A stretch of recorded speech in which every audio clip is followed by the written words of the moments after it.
My name was once something ordinary. Marcus, I think. The memories before the choosing are dim now, fragments of a life that belonged to someone smaller, weaker, infinitely less significant. But I remember the moment they came for me. I remember the golden giants who descended from the Himalayan peaks like gods walking among mortals, their eyes scanning 10,000 children with the cold precision of weapons selecting targets. I was 8 years old when the Adeptus Custodes took me from my family on Terra. Not because I had volunteered, not because I had shown promise in some contest of skill or strength. They took me because of something in my blood, some genetic marker that their scanners detected among the teeming billions of humanity's homeworld, something that marked me as raw material for a process so terrible and so sacred that most Imperial citizens never learn it exists. The children who are chosen for the 10,000 never come from the hive cities or the underdark warrens where billions live and die in ignorance. We come from the mid-levels and upper sectors, from families who possess genetic purity that has been maintained across millennia of careful breeding. Our bloodlines traced back through genealogical records that stretch to the dawn of the Imperium itself.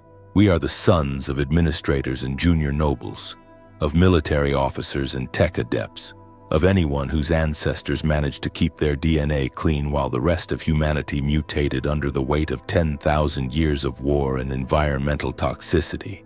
But genetic purity is only the beginning. It is the foundation upon which something far more extraordinary must be built. The process that creates a custodian guard from a human child is not enhancement or augmentation in any sense that the Adeptus Astartes would recognize.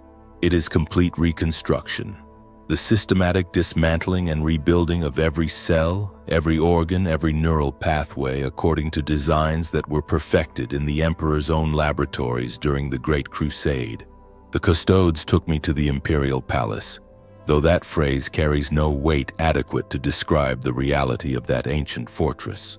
It is not a building, but a continent-sized maze of chambers and corridors that burrows deep into the bones of Terra itself. Some sections are older than human civilization, their passages carved by technologies that predate the dark age of technology. Others are newer, built during the Great Crusade when the Emperor's vision of unified humanity required facilities capable of creating warriors who could stand at his side. I was brought to the Hall of Selection, a vast circular chamber where hundreds of other children waited in perfect silence. The walls rose into darkness above us, their surfaces covered with inscriptions in languages I could not read. At the center of the chamber stood a single figure, a custodian guard whose golden armor caught the light from hidden sources and threw it back in patterns that hurt the eyes to follow. His face was hidden behind a ceremonial mask, but his presence filled the space with an authority that made breathing difficult. "You have been chosen," he said, and his voice carried the weight of absolute certainty. "Not for your wishes or your dreams or your childish understanding of honor and glory. You have been chosen because you possess the genetic foundation necessary to become something greater than human. The process ahead of you will strip away everything you believe makes you who you are. Your memories will be altered, your body will be rebuilt, your mind will be reshaped according to patterns laid down by the Emperor himself." He paused, allowing his words to sink into our young minds like drops of acid through flesh. "Many of you will not survive. The mortality rate for custodian candidates is approximately 60%, and those who die will do so in ways that make battlefield death seem merciful. Those who live will emerge from this process as being so far removed from baseline humanity that you will remember your current existence as if it belonged to someone else entirely." I looked at the other children around me, seeing my own terror reflected in their faces. We were too young to understand what we were volunteering for, too naive to comprehend the true cost of the honor that had been forced upon us. But we were also too well trained in Imperial doctrine to refuse, too conditioned from birth to accept the authority of our betters without question. The first phase of the transformation began immediately. We were separated into groups of 50 and taken to preparation chambers where our civilian clothing was replaced with simple gray robes. Our heads were shaved, our bodies marked with identification codes that would track our progress through the process. Medical servitors performed comprehensive examinations, cataloging every aspect of our physical and mental baseline. The data they gathered would serve as reference points for the changes to come. Measurements of what we had been before the Emperor's will reshaped us into something else entirely. The preparation chambers were sterile and cold, their walls lined with equipment whose purpose I could only guess at. Banks of monitors displayed our vital signs and genetic markers, while servo skulls floated through the air recording everything for analysis by minds greater than our own. The medici staff who oversaw the process were themselves heavily modified, their faces hidden behind augment masks that filtered the air they breathed. They spoke in technical jargon that meant nothing to us, discussing our bodies as if we were machinery requiring calibration rather than children facing the destruction of everything we had ever been. Sleep became impossible in those first days, not because of fear, though fear was certainly present, but because of the chemical treatments that began immediately upon our arrival.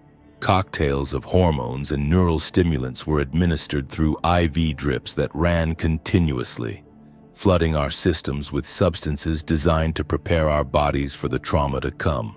The drugs made everything feel distant and unreal, as if we were watching someone else's life unfold from behind a wall of distorted glass. The other children in my preparation group began to change within the first week. Not physically, not yet, but in ways that were somehow more disturbing. Their voices became flatter, more controlled.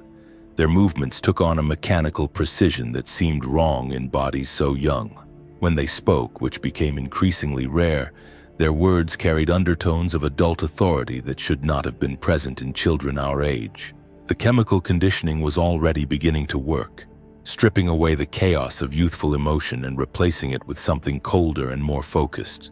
I tried to hold on to my memories of home during those early days, reciting the names of family members and friends like prayers against the dissolution of my identity. But the drugs made concentration difficult, and each day brought fresh injections that seemed designed to make the past feel increasingly irrelevant. The faces of my parents became harder to recall, their voices fading like echoes in empty halls. The life I had lived before the selection began to feel like something I had read about rather than experienced, a story that had happened to someone else entirely. The second phase began after 2 weeks of chemical conditioning. We were moved to different chambers, these ones equipped with surgical apparatus that gleamed with the kind of perfection that only the Adeptus Mechanicus could achieve. Here, the real work of transformation would begin. Not the crude butchery of battlefield medicine or the utilitarian modifications of the Adeptus Astartes, but precision engineering applied to living flesh according to patterns that had been perfected over millennia. The first surgery took 14 hours. I was conscious for most of it, held in a state of chemical suspension that eliminated pain while preserving awareness. I needed to witness what was being done to me, the medici explained, because the psychological integration of my modifications would require conscious acceptance of each change. My bones were removed one by one and replaced with synthetic alternatives that were stronger than steel, but lighter than the original calcium structures. My muscles were injected with modified stem cells that would grow into fibers capable of generating force beyond anything possible for baseline humans. But the skeletal and muscular modifications were only the beginning. My internal organs were rebuilt according to specifications that had been designed to support a body that would operate beyond normal human parameters. My heart was replaced with a synthetic organ that could pump blood through systems that would operate at pressures that would kill an unmodified human. My lungs were augmented with additional chambers that could extract oxygen from atmospheres that would poison normal men. My digestive system was restructured to process nutrients with efficiency that bordered on the miraculous, allowing me to sustain combat operations on minimal resources for extended periods. Each surgery was followed by a recovery period during which my body learned to integrate its new components. These sessions were guided by tech adepts whose expertise in biological modification exceeded that of most Forge worlds. They monitored every aspect of my healing, adjusting chemical balances and stimulating tissue growth according to protocols that had been refined through 10,000 years of practice. The pain during these periods was indescribable. Not the sharp agony of injury, but the deep, constant ache of flesh being forced to accept foreign elements as natural parts of itself. But pain was only one component of the transformation process. More challenging was the mental conditioning that accompanied each physical modification. As my body changed, my mind was systematically reprogrammed to accept capabilities that no human brain was designed to control. The neural pathways that governed motor function were rewritten to accommodate reflexes that operated at speeds measured in microseconds. The regions responsible for sensory processing were enhanced to handle input from organs that could detect threats across spectrums invisible to normal vision. The cognitive modifications were the most disturbing aspect of the process. I could feel my intelligence expanding, my ability to process information increasing to levels that made my previous mental capacity seem like that of a child learning to count.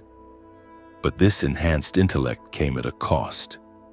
The emotions and instincts that had defined my personality were systematically suppressed, replaced by thought patterns that prioritized duty and obedience above all other considerations.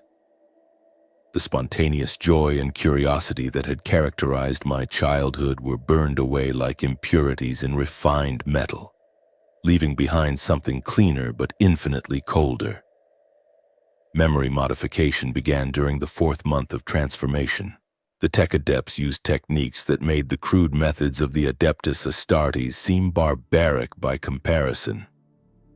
Rather than simply suppressing unwanted recollections, they selectively edited my past to emphasize experiences that supported my new identity while minimizing those that might create psychological conflict.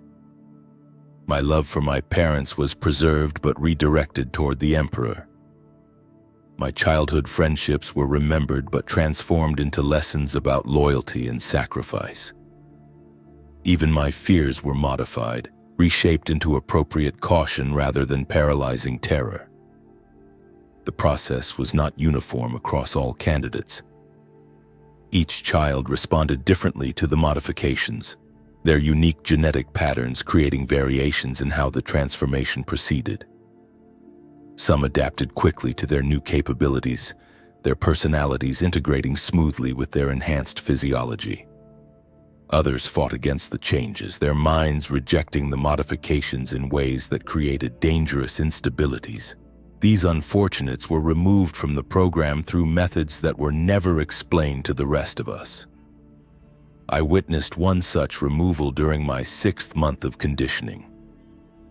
A boy named Titus, who had been selected from the same recruitment group as myself, began experiencing seizures during a routine neural adjustment session. The medical staff worked with desperate efficiency to stabilize his condition, but whatever had gone wrong with his transformation was beyond their ability to correct. He was taken away during the night cycle, and his empty bed was occupied by a new candidate the next morning. No explanation was offered, and we learned not to ask questions about the missing. The mortality rate among Custodian candidates is a closely guarded secret, but I estimate that approximately 40% of those who enter the process never emerge from it. Some die from surgical complications as their bodies reject the modifications being imposed upon them. Others succumb to psychological breakdown as their minds fail to adapt to the enhanced capabilities they are being given.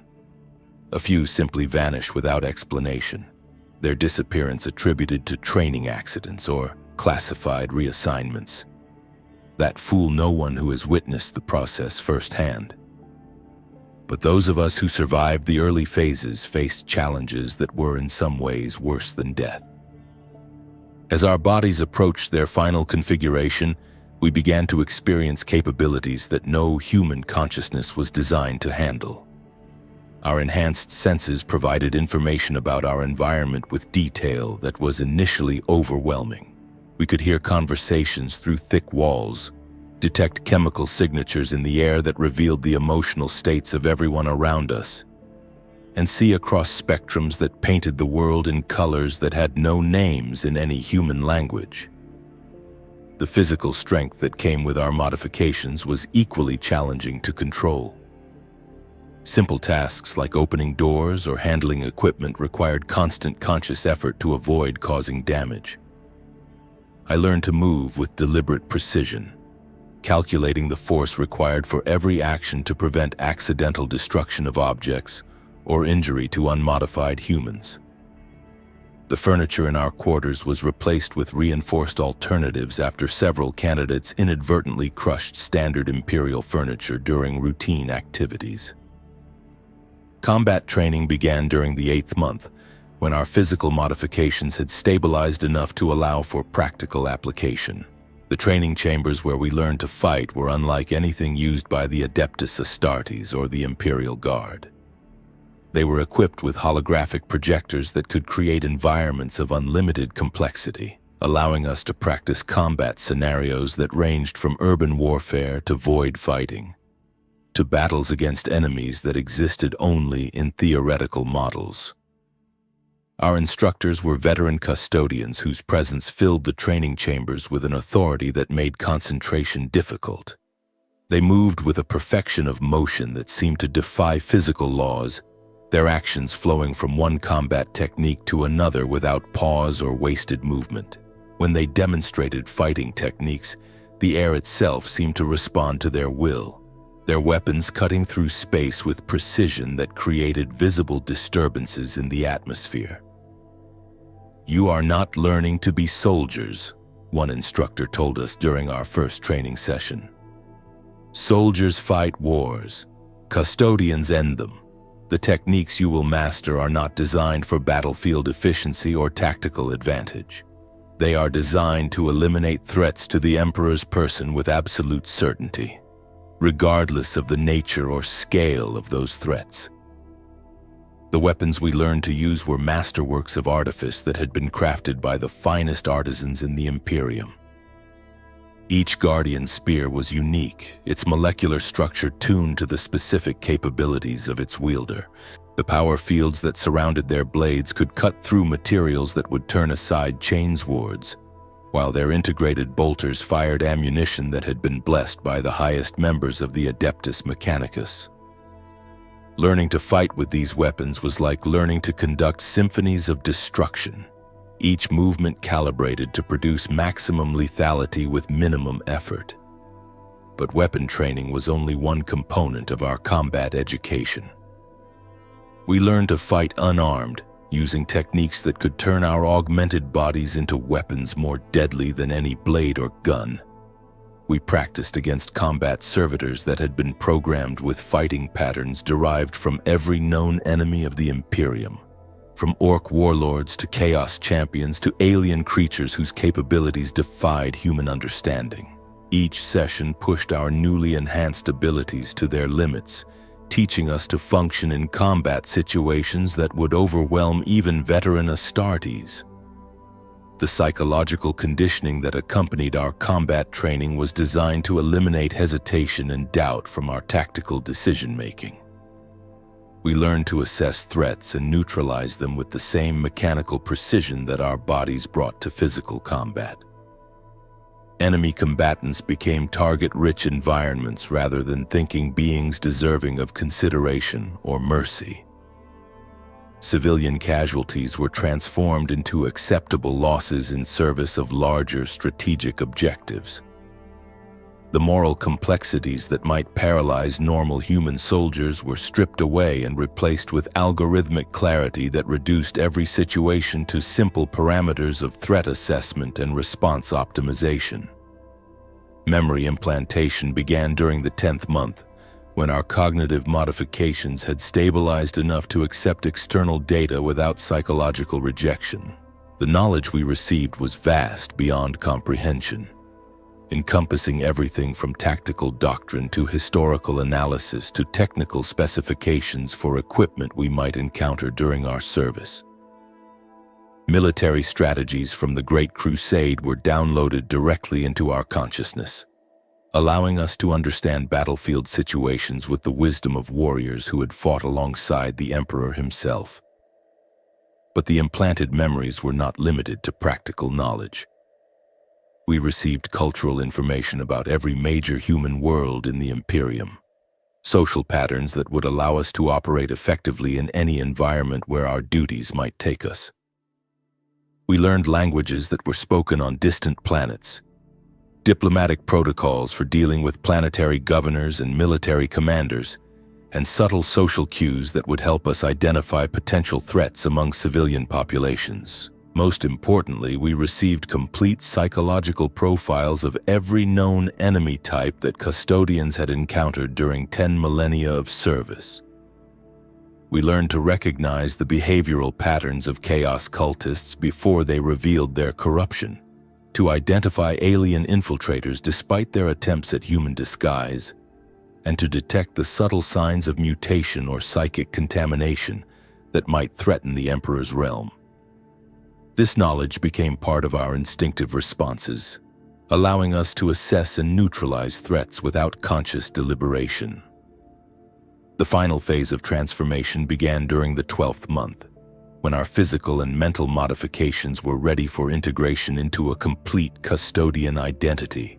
This process required the most delicate work of the entire program, the careful balance of enhanced capabilities with psychological stability that would allow us to function as individuals rather than simply as weapons in human form.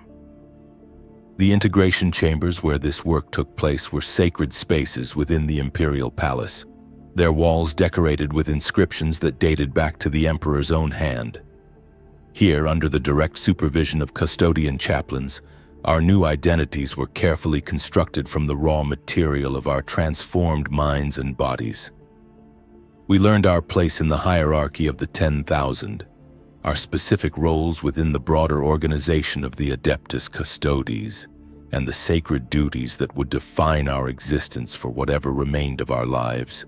The ceremony that marked our completion as custodian guards took place in the Hall of Armor, a chamber that housed the sacred equipment we would wear and carry in service to the Emperor. Each set of auramite armor was a masterwork that had been crafted specifically for its bearer, its every component tuned to complement our individual modifications and capabilities. The armor was not simply protective equipment but an extension of our enhanced bodies, its systems integrated so completely with our augmented physiology that wearing it felt like putting on a second skin. The guardian spear that was bonded to me during the ceremony had been forged from materials that had been blessed on a dozen shrine worlds. Its blade had been tempered in the fires of dying stars, while its shaft incorporated elements that had been touched by the Emperor's own hand. When I first grasped its weight, I felt a connection that went beyond mere physical contact. The weapon became part of my identity, its capabilities merging with my own until I could no longer distinguish where my abilities ended and its power began. The vows we swore during the completion ceremony were more than words. They were binding alterations to our psychological conditioning that made betrayal or failure literally impossible. We pledged our lives to the Emperor's service, our deaths to his glory, and our souls to the eternal vigil that guards his throne. The words became part of our fundamental identity, carved so deeply into our consciousness that they could never be removed or altered. Standing in that sacred chamber, wearing armor that was worth more than the gross domestic product of entire worlds, carrying weapons that had been crafted by the finest artisans in human space, I felt the final dissolution of the child who had been brought to the Imperial Palace 13 months earlier. Marcus, whoever he had been, was gone forever. In his place stood something that was both more and less than human, a guardian whose every breath was dedicated to protecting the master of mankind from threats that lesser beings could not even comprehend. The first assignment for newly created custodians is always a posting within the Imperial Palace itself, where we learn to apply our training under the direct supervision of veteran guards. The palace is a universe unto itself, its corridors and chambers stretching across continents of Terra's surface and extending deep into the planet's core. Some sections are older than recorded history, their passages carved by civilizations that rose and fell before humanity learned to master fire. Others are newer, built during the Emperor's rise to power or added during the long years of the heresy when the palace's defenses were tested against threats that came close to overwhelming even its formidable capabilities. My first posting was to the Eternity Gate, the massive portal that guards the approach to the Emperor's throne room. Here, in the presence of the master of mankind himself, I learned what it meant to stand the vigil that has continued unbroken for 10,000 years. The responsibility was crushing, not because of its physical demands, but because of its absolute nature. Any failure, any moment of inattention, any lapse in judgment could result in catastrophe beyond imagination. The Emperor's presence is not something that can be adequately described to those who have never experienced it. It is like standing next to a star, feeling the weight of infinite power held in check by will alone. His consciousness touches every corner of the palace, aware of every guard, every threat, every possibility that might affect his realm. When he speaks, which is rare, his words carry the authority of someone who has guided humanity through its darkest hours and who sees possibilities that extend across millennia of potential futures. But the Emperor is also dying, his life sustained only by the arcane mechanisms of the Golden Throne and the daily sacrifice of 1,000 psychers whose souls feed his immortal essence. The palace itself reflects this decay, its ancient systems failing faster than they can be repaired, its passages haunted by the ghosts of glories that may never return. We who guard him are witnesses to both his majesty and his mortality, protectors of a being whose death would mean the extinction of human civilization. The threats we face are not always external. The palace draws enemies like a wound draws infection, its very existence a challenge to everything that opposes human survival. Chaos cultists infiltrate the servant populations, their corruption hidden behind faces that seem completely normal. Alien assassins use technologies beyond human understanding to bypass security systems that should be impenetrable. Worse still are the internal threats, the ambitious nobles and corrupt officials who see the Emperor's condition as an opportunity to advance their own agendas regardless of the cost to humanity as a whole. Each threat requires a different response, carefully calibrated to neutralize the danger without causing collateral damage that might weaken the Imperium's broader stability. A chaos cultist discovered among the palace staff must be eliminated completely, their corruption purged so thoroughly that no trace remains to contaminate others. An alien infiltrator requires careful interrogation to determine how they breached the palace's defenses and whether their mission was part of a larger plot. Political threats are more delicate, requiring surgical precision that removes dangerous individuals while preserving the institutional structures that keep the Imperium functional. The weapons and equipment we use in these operations are marvels of artifice that make standard Imperial military gear seem crude by comparison. Our armor systems can analyze threats and recommend tactical responses faster than conscious thought. Our Guardian spears can adjust their power output to deliver anything from non-lethal stunning force to disintegration fields that leave no trace of their targets. Our senses are enhanced by equipment that can detect everything from psychic emanations to microscopic biological contaminants. But our greatest weapon is our training, the systematic conditioning that allows us to function with perfect efficiency regardless of the situation we face. We are living weapons in the truest sense, every aspect of our being optimized for the protection of the Emperor's person and the preservation of his realm. We feel no fear because fear would compromise our effectiveness. We show no mercy because mercy might allow threats to escape and grow stronger. We know no loyalty except to the Emperor because divided loyalties would weaken our resolve. The years of my service have shown me aspects of the Imperium that most citizens never suspect exist. I have witnessed the meetings where the High Lords of Terra make decisions that affect the fates of billions. I have stood guard while tech adepts performed maintenance on the Golden Throne. Their work accompanied by prayers that have been recited without interruption for 10 millennia. I have seen the archives where the history of humanity is preserved in records that stretch back to the dark age of technology. And I have walked through chambers where artifacts from the Emperor's own hand are kept in reverent storage. Each experience has reinforced my understanding of why the Custodians exist, why the process that created us is necessary despite its terrible cost.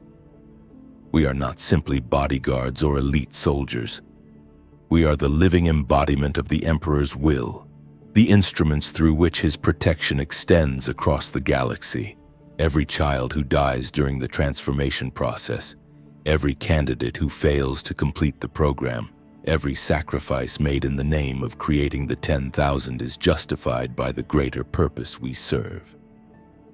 But I also understand the price of what I have become.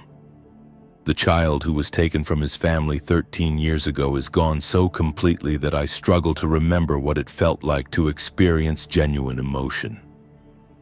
My enhanced intellect allows me to comprehend the theoretical nature of concepts like love or joy, but I cannot truly feel them. My psychological conditioning has made such feelings impossible, replaced them with the cold satisfaction of duty fulfilled and objectives accomplished. I watch the unmodified humans who work within the palace and wonder what their lives are like, what it feels like to experience fear or uncertainty or the simple pleasure of completing a task without the crushing weight of absolute responsibility. They seem almost alien to me now, their limitations both pathetic and enviable. They can fail without causing cosmic catastrophe. They can doubt without compromising their essential function. They can form relationships based on affection rather than tactical necessity. Sometimes in the quiet hours between duties, I attempt to recall the face of my mother or the sound of my father's voice. These memories exist in my enhanced mind, carefully preserved by the tech adepts who shaped my transformation, but they feel like historical records rather than personal experiences. Data points that inform my understanding of human behavior without carrying any emotional weight. I can remember being loved, but I cannot remember what love felt like. This is the true cost of becoming a custodian guard. Not the physical agony of surgical modification or the mental stress of enhanced capabilities, but the complete surrender of everything that makes life worth living in exchange for the ability to preserve life on a galactic scale. We are willing sacrifices on the altar of human survival, our individuality burned away so that billions of others can continue to exist in ignorance of the threats that surround them.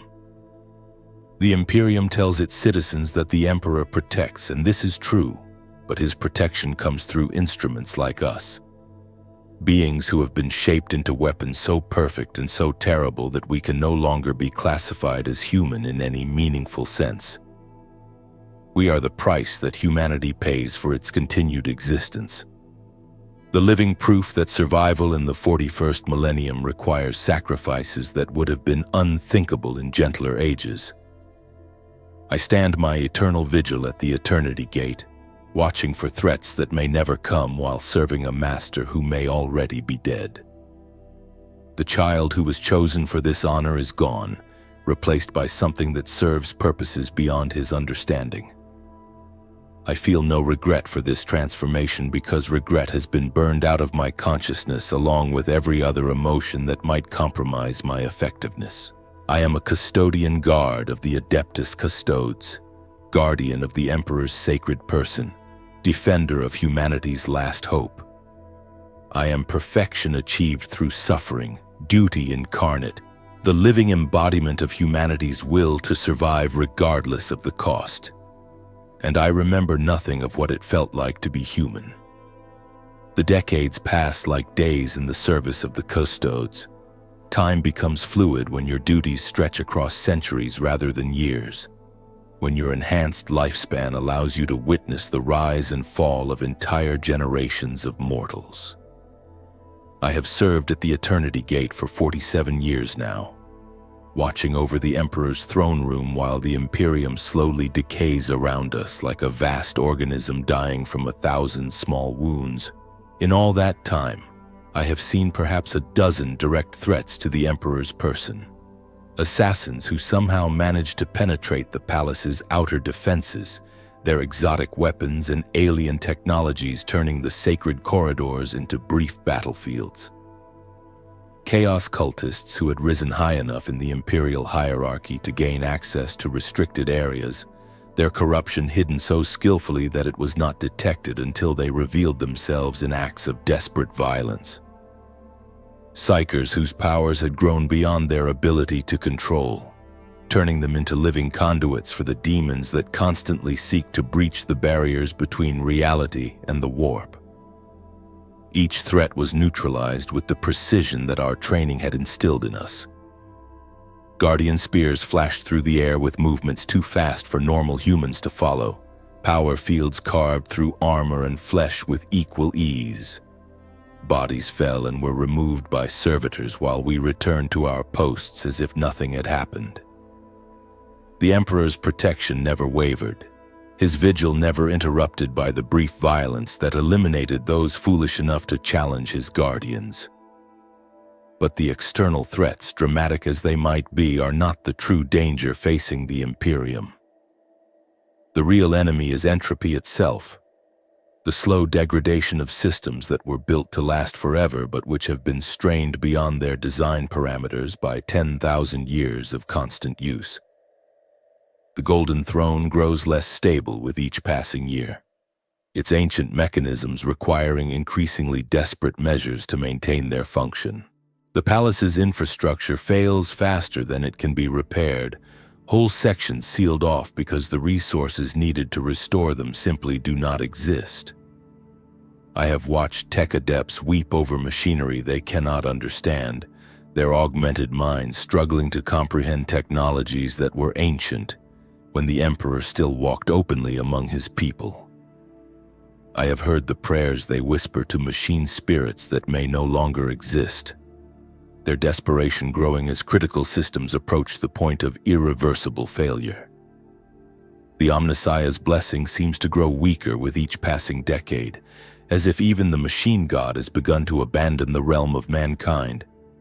The human cost of maintaining the Emperor's life grows heavier as well. The 1,000 psykers sacrificed daily to feed his immortal essence are becoming harder to find, their quality declining as the Imperium's population grows more isolated and inbred. Black ships arrive at the palace with smaller cargoes and less potent souls, their crews reporting increasing difficulty in locating psykers suitable for the Golden Throne's demands. How long can this continue? How many years remain before the supply of sacrificial souls runs out completely? These are the questions that occupy my enhanced intellect during the long watches at the Eternity Gate. My Custodian conditioning has not eliminated my capacity for strategic analysis, only redirected it toward the preservation of the Emperor's realm. I can see the trends that mortal administrators refuse to acknowledge, the mathematical certainties that point toward inevitable collapse unless dramatic changes are implemented. But change requires leadership, and leadership requires the Emperor's active participation in governing his realm. The Emperor has not spoken publicly in over 2,000 years. His consciousness remains focused on the psychic battle that holds the Chaos Gods at bay. His attention divided between maintaining the Astronomicon and preventing the creation of new Chaos Gods from the accumulated psychic pressure of humanity's suffering. He cannot spare the mental energy required to provide active leadership to the Imperium, leaving the High Lords of Terra to make decisions based on incomplete information and conflicting priorities. I have stood beside the Golden Throne during the brief moments when the Emperor's attention turns to worldly matters, usually when some crisis threatens the very foundations of his realm. In those moments, his presence becomes almost unbearable, the sheer force of his consciousness pressing against my enhanced mind like the weight of a collapsing star. When he speaks, his words carry the authority of someone who has witnessed the birth and death of civilizations, who understands the true cost of every decision that shapes humanity's future.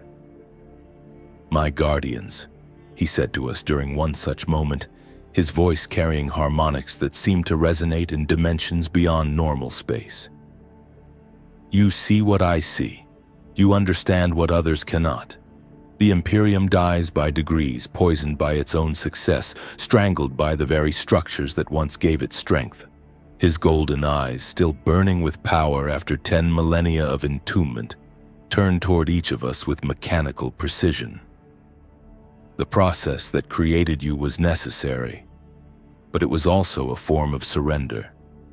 To preserve humanity, I have created beings who are no longer quite human. To maintain order, I have built systems that resist change so completely that they cannot adapt to new threats. Every solution becomes the foundation for future problems." The weight of his words settled over us like a physical thing, each syllable carrying implications that would require centuries to fully comprehend. We had been created to protect him, but he understood that our very existence represented a failure of his original vision for humanity. We were living proof that the species he had sought to elevate had become something that could only survive through the most extreme measures. "Continue your vigil," he commanded, his attention already turning back to the cosmic battle that consumed his consciousness. "Guard what can be guarded, preserve what can be preserved. When the time comes for change, you will know it. Until then, serve as you were made to serve." The audience lasted less than 5 minutes, but its implications have occupied my thoughts for years. What change was the Emperor anticipating? What signs would indicate the time for action had arrived? Most importantly, what role would the Custodians play in whatever transformation awaited the Imperium? The answer came gradually, revealed through small observations and seemingly unrelated events that began to form a pattern visible only to enhanced intellects trained to perceive strategic connections. The first sign was the increasing frequency of communication from Custodian forces operating beyond Terra. Reports from the small detachments that serve as the Emperor's eyes and ears throughout the galaxy. These reports described situations that did not fit standard threat categories, anomalies that suggested fundamental changes in the nature of the enemies humanity faced. A Custodian attached to an Inquisition investigation reported chaos cultists who seemed to be working toward goals that contradicted the basic nature of their supposed masters. Nurgle worshippers who actively fought against plague outbreaks rather than spreading them. Khorne followers who showed restraint and tactical thinking rather than mindless aggression. The patterns made no sense according to established doctrine, but they were too consistent to be dismissed as isolated aberrations. Another report described Necron forces that had begun showing something resembling concern for biological life. Their harvest protocols modified to preserve rather than destroy human populations. Tyrannid hive fleets that deviated from their consumption patterns to avoid worlds with unique ecological systems. Even Chaos Space Marines had been observed acting in ways that contradicted their fundamental corruption. Some warbands actually cooperating with Imperial forces against mutual threats. The pattern that emerged from these reports was impossible to ignore once it became visible. The galaxy's primary threats were changing their behavior in ways that suggested external influence or manipulation. Something was altering the fundamental nature of humanity's enemies. possibly in preparation for a larger conflict that would require unprecedented cooperation between forces that had been at war for millennia. The implications were staggering. If an external threat existed that was powerful enough to manipulate chaos gods and xeno species for its own purposes, then the Imperium faced a challenge beyond anything it had previously encountered. The protective strategies that had preserved humanity for 10,000 years would be useless against an enemy that could turn the galaxy's existing conflicts into mere distractions from its true agenda. But the most disturbing aspect of the pattern was its sophistication. Whatever intelligence was behind these changes possessed an understanding of galactic politics that exceeded that of the Emperor himself. It was playing a game that spanned species and ideologies, orchestrating events across timescales that made human strategic planning seem like children's games. The fact that it had remained undetected for so long suggested capabilities that bordered on the omniscient. My analysis of these reports led to a conclusion that challenged everything I had been taught about the nature of the threats facing humanity. The Imperium's enemies were not the ultimate danger. They were merely pieces in a larger game being played by something that existed outside the normal parameters of galactic conflict. The real enemy was still hidden, its true nature concealed behind manipulation so subtle that even enhanced Custodian intellects struggled to perceive their scope. This realization brought with it a new understanding of my role as a guardian of the Emperor's person. We were not simply protecting him from known threats, but serving as the final line of defense against something that might be working toward his destruction through methods so indirect that they appeared to be beneficial to his realm. The true test of our loyalty would come not when obvious enemies revealed themselves, but when we were required to act against forces that seemed to be helping humanity survive. The Emperor's words took on new meaning in light of this analysis. The time for change he had referenced might not be some distant future event, but an approaching crisis that would require the Custodians to abandon our traditional role as guardians and become active agents of his will throughout the galaxy. We might be required to leave the safety of the Imperial Palace and venture into a universe where our enhanced capabilities would be tested against threats we had never been trained to face. The prospect filled me with something that might have been excitement if my conditioning had permitted such emotions. After decades of standing vigil at the Eternity Gate, the possibility of action beyond the palace walls offered a kind of purpose that transcended mere duty. To serve the Emperor's will in the wider galaxy, to face threats that challenged the very foundations of our understanding, represented the ultimate fulfillment of what I had been created to become. But excitement was a luxury I could not afford. The conditioning that had shaped my mind recognized such thoughts as potential weaknesses, emotional responses that might compromise my effectiveness when decisive action was required. I redirected my enhanced intellect toward practical preparation, analyzing the reports from distant Custodian forces to identify patterns that might indicate where the hidden enemy would reveal itself. The breakthrough came during my 52nd year of service, when a communication arrived at the palace that defied every protocol we had established for secure transmission. It bypassed the normal channels completely, appearing directly on the cogitators that served the Golden Throne itself. The message was brief, but its implications were vast enough to shake the foundations of everything we believed about the Emperor's realm. The board is set, the pieces are in motion, the game enters its final phase. Your move, master of mankind, no identification codes, no routing information, no trace of how the message had penetrated the most secure communication systems in human space. But the fact that it had reached the Golden Throne's cogitators meant that whoever sent it possessed capabilities that exceeded those of the Adeptus Mechanicus. Only the Emperor's own technologies could access those systems, and the Emperor was not communicating with himself. The response was immediate and decisive. Every Custodian force operating beyond Terra received priority recall orders. Diplomatic missions were abandoned. Investigation assignments were terminated regardless of their importance. Within 72 hours, nearly 800 members of the 10,000 had returned to the Imperial Palace, their golden armor gleaming in the artificial light of the throne room as they assembled for the first full muster in over 3 millennia.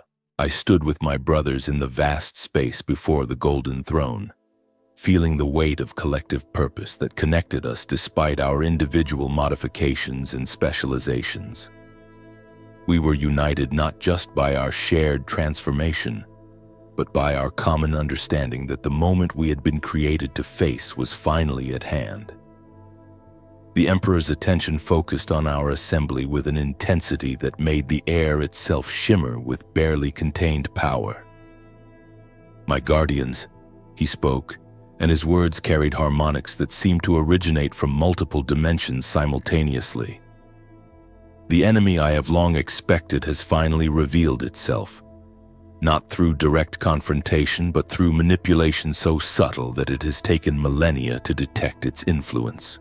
The threats you have faced throughout history, the chaos gods and xenos species and traitor legions that have opposed humanity's survival, have all been instruments in a larger design. The revelation confirmed my analysis, but hearing it directly from the Emperor's lips gave it a weight that made my enhanced respiratory system struggle to maintain proper function. Everything we had fought against, every threat we had neutralized, every victory we had achieved had been part of someone else's plan. The Imperium's 10,000-year struggle for survival had been a game played for stakes we had never understood. The entity behind these manipulations exists outside normal space-time, feeding on the psychic energy generated by galactic conflict while remaining safely beyond the reach of physical retaliation. It has orchestrated every major war of the past 10 millennia, not to achieve victory for any particular faction, but to maintain the precise level of suffering necessary to sustain its existence. The implications were staggering. The Horus Heresy, the Beast's invasion, the Tyrannid hive fleets, the opening of the Great Rift, all of it had been designed to generate the maximum possible amount of psychic trauma while ensuring that no faction became powerful enough to end the conflicts permanently. Humanity's survival had been permitted not because of our strength or the Emperor's protection, but because our continued existence served the hidden enemy's purposes. "But the entity has made a critical error," the Emperor continued, his golden eyes burning with an intensity that made looking directly at him impossible. "It has revealed its existence through direct communication, abandoning the subtle manipulations that kept it hidden for so long. This suggests that it believes the game is approaching a conclusion that will no longer require concealment." The throne room fell silent except for the humming of ancient machinery that kept the Emperor's dying body functional. 800 custodians waited for orders that would define the next phase of humanity's struggle for survival. The moment stretched into eternity, heavy with possibilities that would reshape the galaxy regardless of how they unfolded. "You will divide into strike forces and deploy to specific coordinates throughout the galaxy. Your mission is not to engage the enemy directly, but to disrupt the systems it has put in place to manage galactic conflict. Every faction that has been manipulated must be made aware of the true nature of their circumstances. Every war that serves the entity's purposes must be brought to rapid conclusion regardless of which side achieves victory." The tactical implications were overwhelming. We would be operating without support in hostile territory, facing enemies who had been shaped by millennia of manipulation to serve purposes they did not understand. Success would require us to convince Chaos Space Marines and Tyrannid hive minds and Necron dynasties that they were all being used by something that viewed them as expendable resources. The diplomatic challenges alone would test our capabilities in ways that no amount of training could have prepared us for. The entity feeds on conflict, but it requires specific types of psychic energy to maintain its existence. Wars fought for clear objectives with decisive outcomes produce different emanations than conflicts that drag on indefinitely without resolution. By ending the stalemate situations it has carefully maintained, you will starve it of the sustenance it needs to remain viable. The strategy was elegant in its simplicity, but implementing it would require actions that contradicted everything the Imperium had taught about dealing with Xenos and heretics. Instead of fighting to destroy our enemies, we would need to help them achieve their objectives quickly and completely. Instead of prolonging conflicts to weaken hostile forces, we would need to bring wars to rapid conclusions that left strong enemies in control of territory they had conquered. Some of you will not return from these missions. The entity will not surrender its food sources without resistance, and it possesses capabilities that extend far beyond what you have trained to face. But your sacrifice will serve a purpose greater than the preservation of individual lives or even the survival of the Imperium itself. You will be acting to free the entire galaxy from parasitic influence that has shaped its development for longer than human civilization has existed.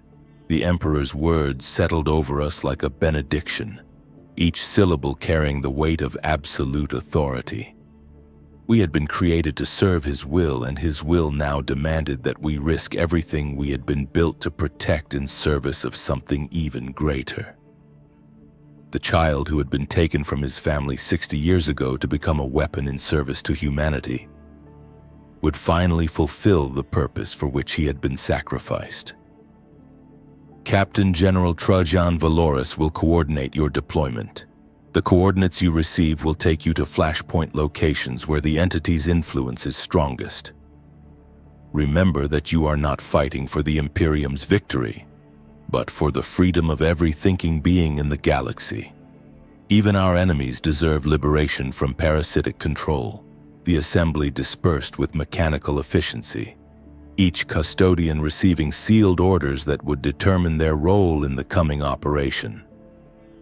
My assignment took me to the Ghoul stars, a region of space where human settlements had been under constant assault from threats that seemed to emerge from the void itself. Intelligence reports suggested that the attacks followed patterns too complex to be explained by normal predatory behavior, indicating manipulation by an intelligence that understood human psychology better than humans understood themselves. The journey to my assigned coordinates took 3 months aboard a modified strike cruiser that had been equipped with technologies normally reserved for the Emperor's personal use. The ship's machine spirit had been blessed by the highest members of the Adeptus Mechanicus, its systems upgraded with archaeotech that made it faster and more dangerous than vessels 10 times its size.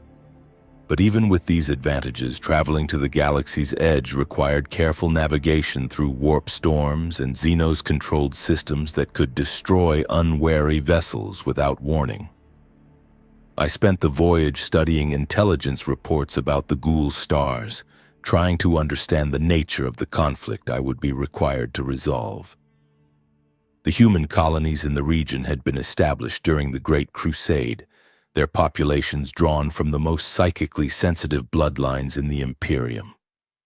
Over the millennia, these settlers had developed abilities that bordered on the supernatural, their minds capable of perceiving threats across vast distances and manipulating local reality through focused will. But their gifts had made them targets for creatures that seemed to hunger for psychic energy. Predators that emerged from the void to harvest entire populations before vanishing back into the darkness between stars.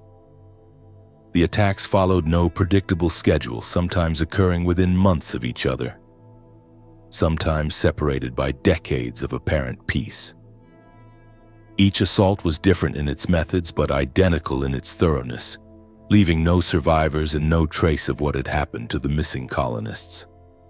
The pattern suggested that the attacks were not random predation but carefully timed harvests designed to maintain the psychic potential of the region at specific levels. The creatures responsible possessed intelligence and long-term planning capabilities that exceeded those of most Xeno species, but their behavior indicated external guidance rather than independent action. They were tools being used by something else, weapons deployed according to a strategic plan that spanned centuries. My mission was to identify the intelligence behind these attacks and force it to reveal its true nature, then find a way to end the conflict permanently regardless of the cost to the human colonies involved. The orders were specific about the acceptable casualties. Total population loss was preferable to allowing the manipulation to continue.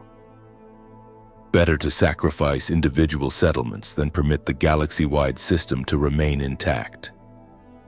The strike cruiser dropped me at the edge of the Validiction system, where 3 human worlds maintained a precarious existence despite repeated attacks by the Void Predators. My insertion was conducted with maximum stealth, my Custodian armor configured for deep reconnaissance rather than direct combat. The mission required intelligence gathering and strategic analysis before any action could be taken, careful observation of the enemy's methods before attempting to disrupt their operations. The primary world, Validiction Prime, showed signs of recent attack when I arrived. Entire cities had been evacuated, their populations relocated to underground bunkers that had been carved from the planet's bedrock over centuries of siege warfare.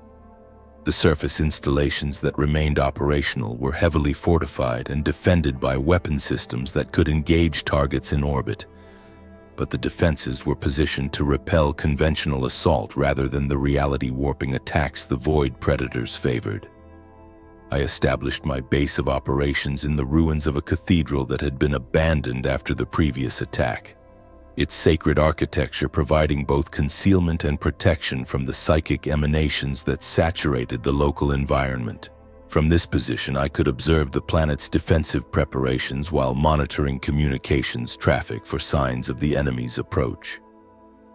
The wait would be long. Attacks in the Ghoul stars occurred on schedules measured in years rather than months. But my enhanced physiology allowed me to maintain alertness indefinitely without degradation.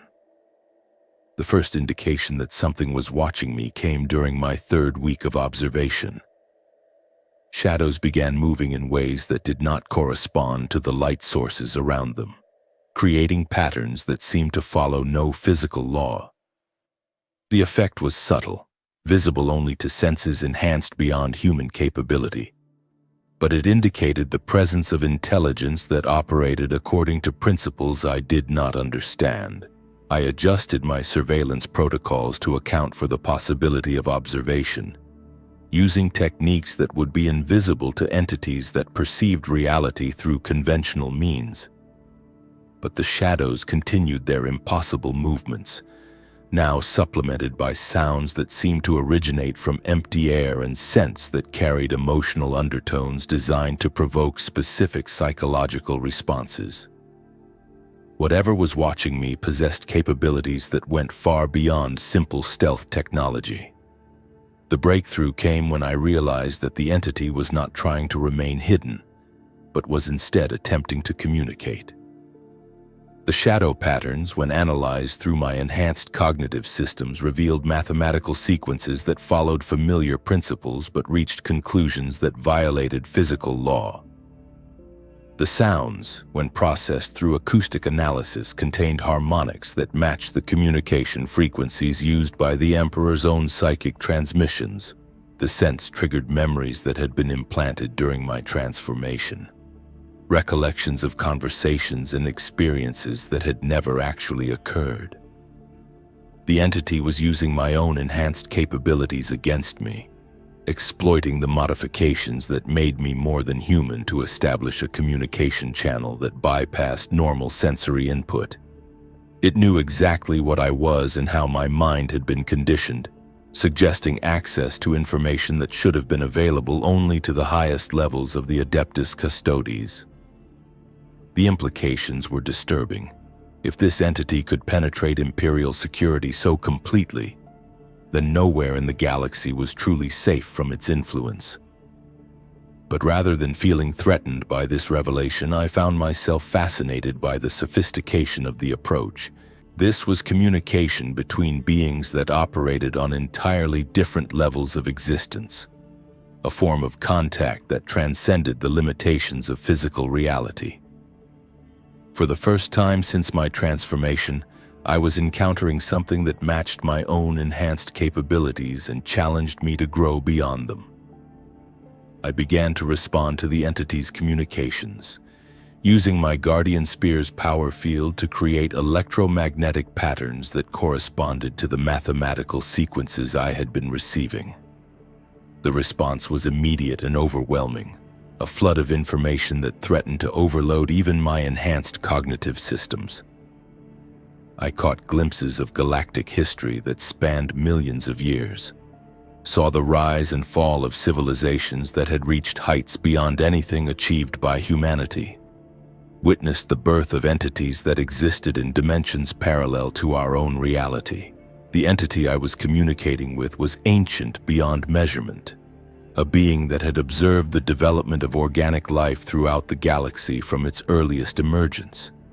It had watched species evolve from primitive organisms into spacefaring civilizations, had seen them develop technologies that seemed like magic to less advanced cultures, had witnessed their inevitable decline as entropy and conflict consumed their achievements. It was not malevolent in any sense that human minds could comprehend, but its perspective on existence was so vast that individual lives held no more significance than individual cells in a larger organism. "You understand," it communicated through patterns that bypassed language entirely, speaking directly to the enhanced portions of my consciousness. "Your species interests me because it refuses to follow the patterns that govern galactic development. Where others achieve balance and then stagnate, humanity continues to grow through conflict and adversity. Where others seek harmony with their environment, your people reshape reality itself to serve their needs." The communication was accompanied by images that showed humanity's expansion across the galaxy from the entity's perspective. We appeared as a cancer spreading through systems that had achieved stability, our presence disrupting ecological and social balances that had been maintained for millions of years. But rather than viewing this disruption as negative, the entity seemed fascinated by our species' refusal to accept limitations that other civilizations had considered absolute. "The conflicts that define your history were not created by me, but by the fundamental nature of your species. You generate the psychic energy I require simply by existing, by refusing to accept defeat or accommodation with forces that oppose your expansion. I merely ensure that your wars continue long enough to serve my purposes rather than burning themselves out in decisive victories." The revelation confirmed the Emperor's analysis while adding disturbing new dimensions to the threat we faced. This entity was not actively hostile to humanity, but viewed us as a resource to be managed rather than a people deserving of freedom. Our entire history had been shaped by its intervention, our greatest achievements and darkest failures all orchestrated to maintain optimal levels of psychic emission for its consumption. "But your Emperor's gambit interests me," the entity continued, its communication growing more complex as our exchange progressed. "He seeks to free your species from my influence by revealing my existence to my other food sources. The strategy shows understanding of my nature that I did not expect from organic intelligence. It forces me to choose between revealing myself completely or abandoning the galaxy to seek sustenance elsewhere." The entity's next communication contained what might have been amusement if beings of its nature were capable of such emotions. It showed me images of the other Custodian forces deploying throughout the galaxy, their missions to disrupt conflicts and reveal hidden manipulations. Some were succeeding beyond expectations, convincing enemy forces to abandon long-held positions and pursue rapid victory rather than prolonged warfare. Others were failing catastrophically, their enhanced capabilities insufficient to overcome the complex web of influences that had shaped galactic politics for millennia. "Your companions are changing the game," it acknowledged, "but they are not ending it. For every conflict they resolve, new ones emerge as species previously held in check by my guidance discover the full extent of their capabilities. The galaxy grows more chaotic rather than more peaceful, generating psychic energy at levels that exceed what I could harvest through controlled warfare." I began to understand the true scope of the Emperor's strategy. By disrupting the entity's careful management of galactic conflict, we were not reducing the violence that fed it. We were creating chaos so complete that the entity could not predict or control the resulting psychic emissions. Instead of feeding on carefully regulated warfare, it would be forced to consume the random emanations of species discovering their true potential for the first time in millennia. "The question," the entity concluded, "is whether I can adapt to this new paradigm or whether the changing nature of galactic conflict will make my existence impossible. Your Emperor has forced me to evolve or die, a choice I have not faced in millions of years. The outcome will determine not just the fate of your species, but the future development of organic intelligence throughout the galaxy." The communication ceased as abruptly as it had begun, leaving me alone in the ruined cathedral with knowledge that challenged everything I thought I understood about the mission I had been sent to complete. The entity was not the simple parasite the Emperor had described, but something far more complex, a force that had guided galactic evolution for eons and might be capable of adapting to the changes we were imposing on its domain. But understanding the enemy's nature did not change my fundamental purpose. I had been created to serve the Emperor's will, and his will demanded that I complete my mission regardless of the philosophical implications of what I had learned. The human colonies in the Ghoul stars deserved freedom from manipulation, even if that freedom came at the cost of galactic stability. The attack I had been waiting for came 3 months later, heralded by distortions in local space-time that made the stars themselves seem to flicker with uncertainty. The void predators emerged not from ships or portals, but from cracks in reality itself. Creatures that existed partially in normal space and partially in dimensions where different physical laws applied. They moved through the void without protection, their forms shifting between states of matter as they approached Validiction Prime's orbital defenses. I watched the battle unfold from my concealed position, analyzing the predators' attack patterns for signs of the intelligence that guided them. Their assault was perfectly coordinated despite the apparent chaos of their approach, each creature targeting specific installations that would maximize the terror generated by the human defenders. They were not trying to conquer the planet quickly, but to create a harvest scenario that would generate maximum psychic emissions over an extended period. The human response followed patterns established by centuries of siege warfare. Defensive positions coordinated to provide mutual support while forcing the attackers to expose themselves to concentrated fire. But the void predators operated according to principles that made conventional tactics useless. They phased through solid matter when it suited their purposes, reformed after taking damage that should have been fatal, and demonstrated capabilities that seemed to violate conservation of energy on a fundamental level. As the battle reached its climax with human defenses collapsing under assault by creatures that seemed immune to physical harm, I made my decision. Rather than allowing the harvest to proceed according to the entity's design, I would intervene in a way that forced rapid resolution one way or another. The human colonies would either achieve decisive victory or suffer complete defeat, but the carefully managed terror that fed the galactic parasite would be brought to an end. I emerged from concealment with my guardian spear at full power, its energy field crackling with force sufficient to tear holes in reality itself. The void predators immediately recognized me as a threat beyond their normal parameters, their attack patterns shifting to focus on my position.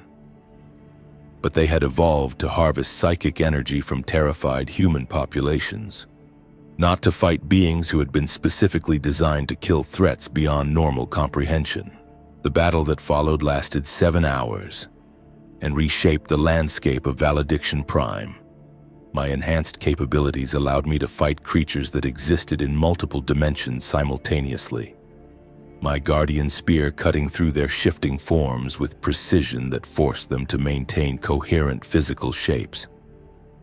Each predator I destroyed sent shockwaves through whatever network connected them to their distant master, feedback that would inform the controlling entity about the true nature of the threat it faced.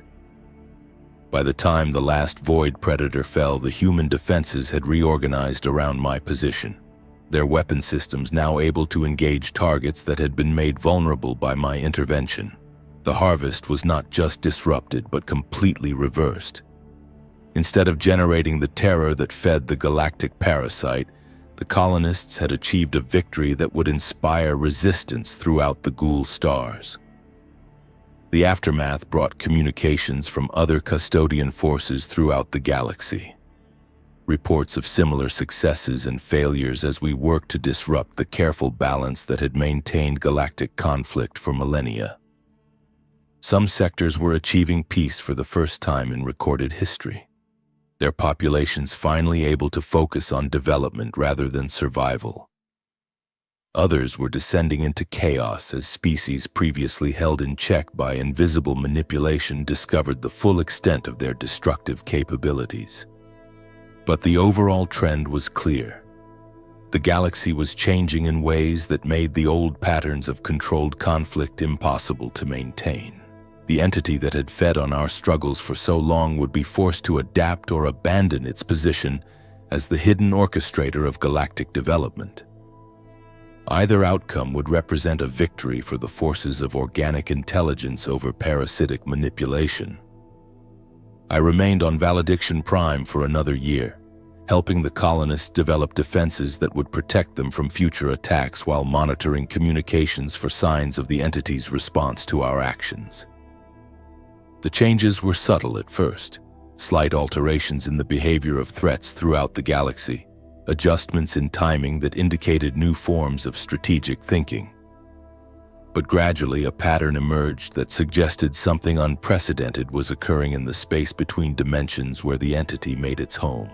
It was evolving, adapting to the new conditions we had created through methods that transcended anything organic intelligence had achieved. Rather than abandoning the galaxy to seek easier prey elsewhere, it was transforming itself into something that could thrive on chaos rather than controlled conflict. The carefully managed harvests of the past were being replaced by feeding strategies that drew sustenance from the raw creative potential unleashed by species discovering their true capabilities for the first time in eons. The implications were staggering. If the entity could successfully adapt to the conditions we had created, it would become more powerful than ever before, fed by the unlimited potential of organic intelligence rather than constrained by the need to maintain artificial limitations. Our victory in disrupting its old methods might have inadvertently provided it with access to forms of energy that made its previous harvests seem trivial by comparison. But I also recognized that this outcome was not necessarily a failure of our mission. The Emperor had understood from the beginning that forcing the entity to reveal itself and adapt to new conditions was a gamble with consequences that could not be predicted. By choosing evolution over extinction, the entity had demonstrated that organic intelligence could force even cosmic parasites to grow beyond their original parameters. Whether this growth would ultimately benefit or threaten the galaxy remained to be seen. But for the first time in millions of years, the future was truly uncertain, shaped by forces that no single intelligence could predict or control. The children who had been sacrificed to create the Custodian Guard had not died to preserve a static status quo, but to ensure that organic intelligence would have the opportunity to grow beyond its current limitations, regardless of the risks such growth entailed.